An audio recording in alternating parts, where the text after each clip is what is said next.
رسول اللہ علیہ السلام نے ارشاد فرمایا کہ قیامت کے دن اللہ رب العزت 7 لوگوں کو اپنے سایہ عاطفت میں جگہ عطا فرمائے گا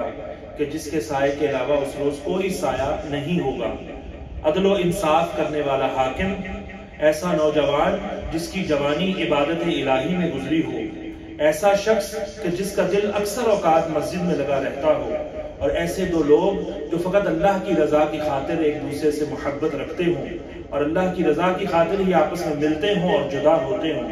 اور ایسا شخص کہ جسے کسی حسن و جمال والی عورت نے دعوت گناہ دی ہو اور اس نے یہ کہہ کر ٹھکرا دیا ہو کہ میں اللہ سے ڈرنے والا ہوں، اور ایسا شخص جس نے اتنی رازداری سے اللہ کی راہ میں صدقہ کیا ہو کہ اس کے بائیں ہاتھ کو خبر نہ ہو کہ اس کے دائیں ہاتھ نے راہ خدا میں کیا خرچ کیا،